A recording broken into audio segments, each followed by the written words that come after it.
Oi, se você está vendo esse vídeo pela primeira vez, eu sou Marcela Costa, jornalista, e o canal Saúde na Real foi feito para trazer cada vez mais um jornalismo de qualidade voltado para a área da saúde. Este quadro é o quadro Especialistas, onde eu converso com profissionais da área da saúde, desde médicos, enfermeiros, nutricionistas, dentistas, para a gente falar sobre saúde, tirar dúvidas sobre temas técnicos e também conhecer esses profissionais que estão aí atuando no dia a dia, seja em hospitais, postos de saúde, consultórios. Bom, as entrevistas normalmente elas são mais dinâmicas, eu vou até os entrevistados conhecê-los pessoalmente, mas por conta do momento que a gente está passando e a gente ainda está respeitando as normas da Organização Mundial de Saúde, estamos em casa.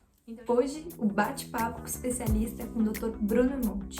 Ele é especializado em oncologia ortopédica e também em traumatologia. O assunto, especificamente, a gente vai falar sobre o tratamento, os tipos de câncer, ósseo, sintomas. Então, fica aí, que agora o bate-papo vai ser aqui, ó, online.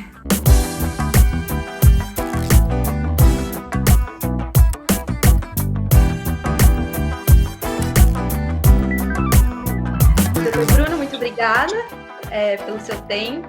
Vou deixar você se apresentando um pouquinho, me fala um pouco onde você atua, onde você está, para quem está aqui assistindo, e depois explicar também esses tipos de câncer. Eu sou o Dr. Bruno Monte, eu sou formado pelo Hospital do Mandaki, em São Paulo, onde eu fiz ortopedia e traumatologia. São 3 anos de especialização. Depois eu fiz mais 2 anos de uma subespecialização em oncologia ortopédica, que é a área da ortopedia que trata as lesões tumorais ósseas, né? Não só de osso, mas também de partes moles. Então, lesões de partes moles, tecido subcutâneo, que é a gordura, músculo, a fáscia, tendão e o osso em si.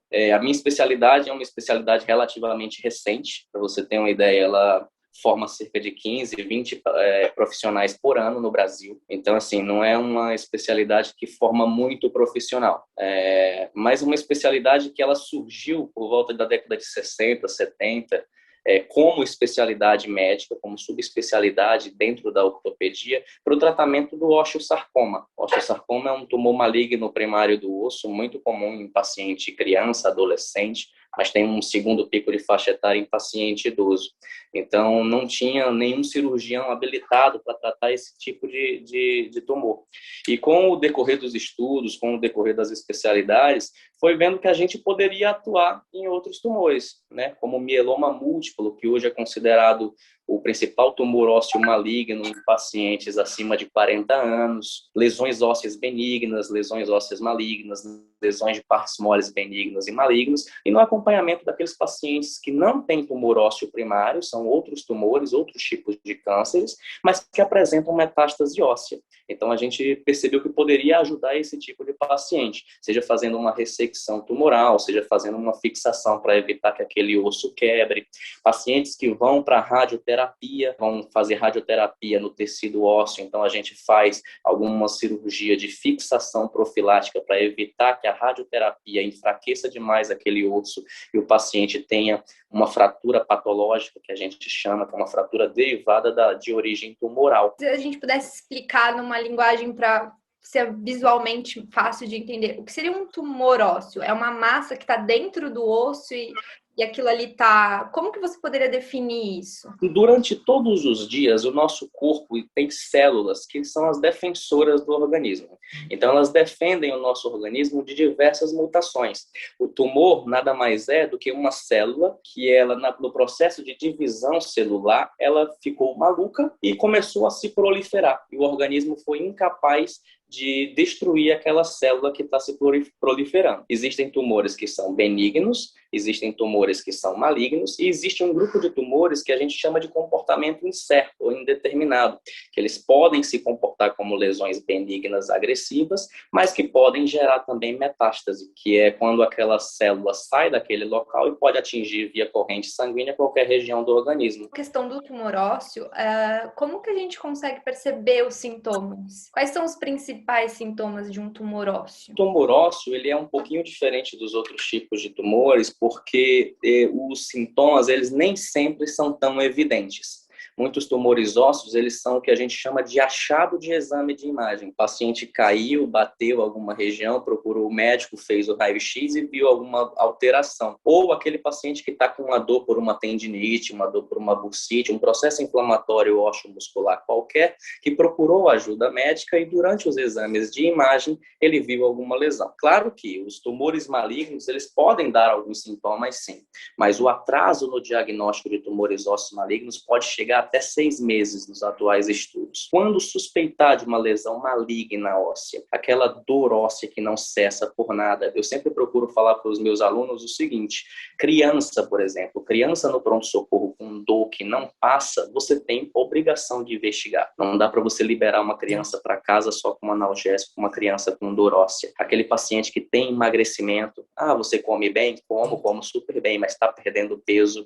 Aquele inchaço na parte muscular, na parte óssea, massa palpável, você palpa um caroço do osso. Esses pacientes você precisa ficar atentos, porque você pode estar diante de uma lesão tumoral óssea maligna. Câncer, a gente consegue o tratamento mais eficaz quando você descobre antes, né? E como ele não apresenta tantos sintomas como um outro tipo de câncer, o ideal seria fazer um check-up anual. E quais exames a gente poderia fazer? Sem dúvida nenhuma. É lógico que os exames anuais, eles não estão indicados para todo tipo de paciente. E aí as grandes pesquisas, né, e o pessoal da imprensa bate muito na questão do Outubro Rosa, do Novembro Azul, porque são lesões que podem gerar também lesões ósseas. Então, assim, crianças com dor óssea que não passa são indicativos de fazer exames de investigação. Pacientes acima de 40 anos, homem, tem que fazer o exame preventivo para próstata. Mulheres têm que fazer o exame Papa Nicolau, tem que fazer o autoexame de mama, tem que fazer mamografia. Pacientes acima de 50 anos fazer endoscopia digestiva alta, colonoscopia.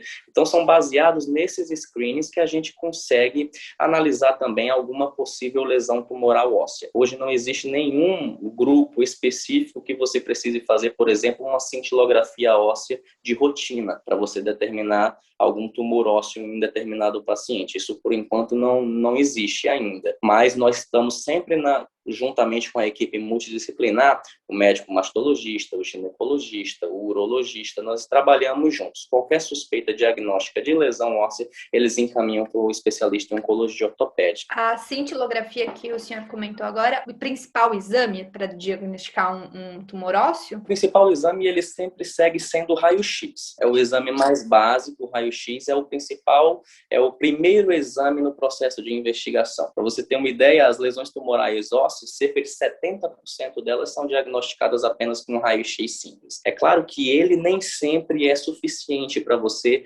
bater o martelo e fechar um diagnóstico. Então, naqueles tumores que você não consegue definir pelo raio-x que tipo de tumor é, ou que naquelas características daquele raio-x apresentam algum sinal de agressividade, aí você parte para a investigação mais aprofundada. E aí a gente lança a mão de tomografias computadorizadas, de ressonâncias magnéticas, lembrando que sempre quando for fazer uma ressonância magnética, em se tratando de lesão tumoral, a ressonância magnética tem que ser obrigatoriamente com contraste. O contraste ajuda muito na diferenciação das massas tumorais. E a cintilografia. A cintilografia nada mais é do que um exame contrastado, um radiofármaco, que a gente geralmente utiliza o Tecnésio 99, e uma máquina que lê esse radiofármaco difundido pelo corpo. Então, ela consegue evidenciar qualquer processo de inflamação ou um processo neoplásico no osso. Mas eu consigo diferenciar pela cintilografia o que é uma artrose, que é um desgaste do osso, por exemplo, com um processo tumoral? Consegue sim. A captação é diferente.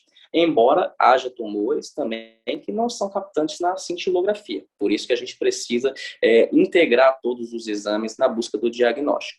E, claro, o último passo da investigação é, sem dúvida nenhuma, a biópsia. Se durante todos os exames você não conseguiu diferenciar aquele tipo de tumor, não conseguiu dar o diagnóstico daquela lesão, você tem que tirar um pedacinho daquela lesão por via biópsia, mandar para o patologista analisar no laboratório. Aí você estava comentando, doutor, que alguns outros tipos de câncer podem dar origem ao tumor ósseo, né? Quais são eles? Existem 5 principais tumores que eles podem gerar lesões metastáticas ósseas, por ordem de acometimento: o pulmão, a próstata, a mama, o rim e a tireoide. Esses 5 tumores, quando nós ortopedistas estamos diante de algum tipo desses tumores, nós temos que ficar atento à possibilidade desse paciente ter uma lesão metastática óssea. Isso faz parte do estadiamento, que a gente chama, faz parte do acompanhamento e de um possível tratamento, caso essa lesão do osso tenha algum risco de fratura patológica. Se você for pegar a lesão do colo do útero, é muito raro uma lesão do colo do útero ou do intestino, ou uma lesão hepática, uma lesão do fígado, dar uma lesão óssea secundária. É muito raro. Esses 5 são os principais, então a gente tem que ficar atento. É claro, não é impossível, né? Eu já peguei pacientes com câncer de intestino com lesão óssea, paciente com câncer de cabeça de pâncreas, que é um câncer super agressivo, com lesão secundária óssea, principalmente nos estágios mais avançados, mas são lesões mais raras. A anteninha fica atenta no pulmão, próstata, mama, rim, tireoide. Para quem também tem histórico na família, vale fazer esse acompanhamento, né? Se tiver mãe, vó, que já teve um tipo de tumor, um desses 5, também acompanhar. Sem dúvida nenhuma. A avaliação familiar, ela faz parte de qualquer tipo de acompanhamento. É claro que existem situações que são mais especiais. Por exemplo, uma paciente menos de 30 anos com câncer de mama. Então, toda a família daquela paciente tem que ser investigada. As filhas, as irmãs daquela paciente tem que ser investigada. E claro que existem pacientes que têm uma neoplasia de tireoide, uma neoplasia de pulmão, e pode desenvolver uma outra neoplasia secundária, principalmente nos casos de síndromes genéticas. E a principal, eu gosto sempre de frisar, que é a síndrome de Li-Fraumeni. O que é a Li-Fraumeni? É uma desregulação de um citocromo, de um gene, que é o citocromo P450. Esse citocromo P450, ele é considerado o guardião do genoma. Então, ele é que é o responsável por destruir, lembra daquelas células que eu falei que desregulam e formam os tumores? Ele é o responsável por emitir esse exército de células de defesa do nosso organismo. Quando ele está lesado, o organismo fica suscetível à formação de múltiplos tumores. Existem diversas outras síndromes. Essa é a síndrome que a gente vê mais comumente na prática. E aí, doutor, descobri que estou com um tumor ósseo, estou fazendo acompanhamento com um médico, né, com um especialista, e o tratamento é igual um câncer, então quimioterapia. Quais são os tratamentos que existem hoje em relação ao tumor ósseo? Depende muito de que tipo de tumor nós estamos falando. Por exemplo, se nós estamos diante de um linfoma ósseo, nós não indicamos cirurgias para linfoma. O tratamento é quimioterápico e radioterápico. A cirurgia só está indicada se aquele linfoma tiver uma destruição óssea bastante importante e o paciente tenha risco iminente de fratura. Nós fazemos ou uma ressecção, uma cirurgia de fixação para proteger aquele osso. Em termos de terapia curativa, a cirurgia vai estar bem indicada em alguns determinados tipos de tumor, como o osteosarcoma, por exemplo, que existe um protocolo internacional bastante aceito, que a gente faz uma quimioterapia antes da cirurgia, que a gente chama de quimioterapia neoadjuvante. A gente faz a cirurgia com margem de segurança, que é a cirurgia curativa, e a gente faz uma quimioterapia depois da cirurgia, que a gente chama de quimioterapia adjuvante. O sarcoma de Ewing, que é um tumor maligno típico de crianças, mais comumente em crianças, mas pode dar em adultos também tem um protocolo internacional bastante específico para determinar esse tipo de tumor. Então, nem sempre a cirurgia é o principal passo do tratamento. Às vezes, elas têm que ser associadas com medicações, com tratamento quimioterápico, com tratamento de radioterapia, tudo integrado, a equipe multidisciplinar toda empenhada no melhor tratamento de determinado paciente. Mas isso varia do tipo de tumor. O acompanhamento ele tem que ser feito do paciente. A gente sempre costuma dizer que não trata exame. Então, existem determinados pacientes que você não consegue linha de tratamento ou que você tem linha de tratamento para aquele determinado paciente, mas ele tem múltiplas condições clínicas que impedem o tratamento. Às vezes o paciente é doente multissistêmico e não tem condição clínica de ser submetido a uma cirurgia, não tem condição clínica de ser submetido a um processo de quimioterapia, né? Então a avaliação multidisciplinar, avaliar o paciente como um todo é de extrema importância para o sucesso do tratamento. E aí agora a gente está vivendo um momento, né, ainda alguns lugares estão em lockdown, alguns países, o Brasil tem ainda algumas restrições em algumas cidades, mas como que a gente faz esse acompanhamento? Como que o câncer, né, não para, a doença faz o paciente que tem câncer ou que, enfim, está fazendo essa descoberta, quais dicas você dá para quem precisa procurar e como fazer num momento de pandemia que a gente está com restrições? Então, quais cuidados que a gente tem que ter? Foi bom até você ter tocado no assunto, porque eu lembro que quando teve o auge da pandemia, nós, especialistas, oncologistas, nós tivemos que fazer uma campanha multidisciplinar, as grandes redes, os grandes hospitais, os cancer centers, as clínicas oncológicas, tiveram que fazer inúmeras propagandas, propostas de marketing para trazer o paciente de volta, porque todo mundo ficou desesperado com medo de adquirir o Covid-19. E muitos deles acabaram esquecendo do acompanhamento. Eu tenho pacientes que atrasaram o diagnóstico, atrasaram o tratamento, ou que não fizeram um acompanhamento no tempo correto por conta da Covid-19. Hoje, com essa linha de tratamento, os médicos clínicos, principalmente, a equipe multidisciplinar, está sabendo tratar mais a Covid-19 e as pessoas, os pacientes oncológicos, eles estão mais cientes, mas no começo foi muito difícil. Nós tivemos aí cerca de 3, 4 meses de muita dificuldade, os consultórios vazios, e o paciente oncológico, ele te marca de alguma forma, né? Você conhece pelo nome, você conhece a família, então é um paciente que eu sempre costumo dizer para os meus pacientes, que eles casam comigo, né? Porque você acompanha a criancinha de pequena, vira adolescente, vira adulto, às vezes você vê o filho, porque é um acompanhamento que tem que ser por toda a vida. Eu sempre costumo dizer, a gente não dá alta para paciente oncológico. Aquela historinha dos 5 anos, isso aí a gente deixa meio que de lado, porque o que a gente faz é espaçar o acompanhamento. Aquele tumor que ficou latente, que ele não voltou, que ele está quietinho ali nos primeiros 5 anos, que você está acompanhando de forma regular, esse paciente ele volta daqui a 1 ano, ele volta daqui a 1 ano e meio, mas ele nunca tem alta. Porque eu tinha vários professores na época da graduação que eles falavam o seguinte, que tumor faz o que quer, nasce onde quer e vai para onde quer. A única forma que a gente tem de vencer essa batalha é estando à frente dele. E como a gente está à frente dele? Fazendo sempre o diagnóstico precoce e fazendo sempre o acompanhamento no tempo correto. Isso é de fundamental importância para qualquer lesão tumoral. A alimentação, ela ajuda você a prevenir esse tipo de câncer?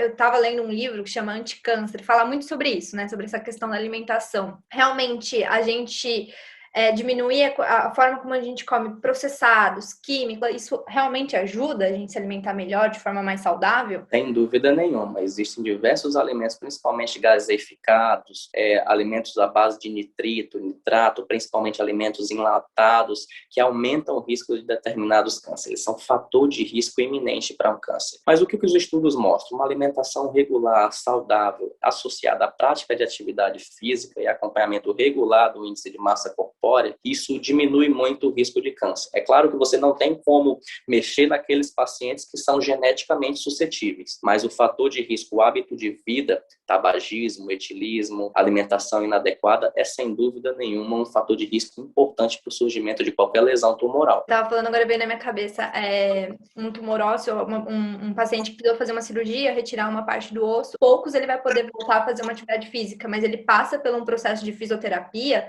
Existem alguns casos assim? Existem sim. Tudo vai depender de que tipo de lesão tumoral que é e de que tipo de cirurgia que você faz. Existem cirurgias que são praticamente feitas de forma percutânea. Você não abre o paciente. São todos guiados por computador, você consegue colocar placas, pinos de titânio ou de fibra de carbono no paciente, esse paciente anda no outro dia, consegue correr no outro dia, e mesmo nos pacientes que você faz próteses, que são cirurgias maiores, que você precisa fazer realmente uma via de acesso, expor tecido, ressecar osso, mesmo esses pacientes já conseguem, na grande maioria das vezes, andar pelo menos com um andador no outro dia. A fisioterapia começa quando o paciente sai do centro cirúrgico. Eu sempre costumo dizer isso. A anestesista liberou o paciente, você já começa a fisioterapia. Fisioterapia precoce muda prognóstico. Eu conheço muitos pacientes que fizeram cirurgia e não fizeram fisioterapias que, mesmo que sejam saudáveis, não oncológicos, isso no consultório de ortopedia, eles não têm a mesma viabilidade física de um paciente oncológico que teve um câncer e que foi operado e feito fisioterapia precoce. Então, o fisioterapeuta ele tem que andar de mão dada com o médico ortopedista. Eles não podem ser duas especialidades separadas. Bruno, não sei se você quer comentar mais alguma coisa que eu não te perguntei. Para finalizar, onde a gente pode encontrar você, onde você atua e quem pode entrar em contato? Não sei se você quiser deixar um contato seu ou um arroba no Instagram, fica à vontade. Até mês passado, foi quando eu te conheci, até mês passado a gente estava trabalhando em São Paulo, né? Onde eu me formei, onde eu fiz minha especialização, minha subespecialização, mas agora apareceram algumas oportunidades na minha terra natal, aqui em Teresina, Piauí, e agora eu estou atendendo aqui em Teresina. O arroba no Instagram é Dr. Bruno Monte, para quem quiser acompanhar meu trabalho. Lá vai ter vídeo, vai ter stories, vai ter a minha agenda de cirurgia, a minha agenda de consultório, tudo certinho para quem quiser acompanhar. Te parabenizo mais uma vez pelo canal, achei excelente ideia, o trabalho é muito bem feito, acho que vale a pena você continuar com esse canal, continuar com esse trabalho, porque isso muda a vida de muita gente. Obrigada, doutor, que isso. A gente só está começando, se você ficou com alguma dúvida relacionada a esse assunto, deixa aqui os comentários que a gente vai continuar produzindo conteúdos sobre o tumor ósseo ou outras especialidades, então deixa aqui seus comentários ou manda e-mail, o canal está super aberto para você, viu? Muito, muito obrigada.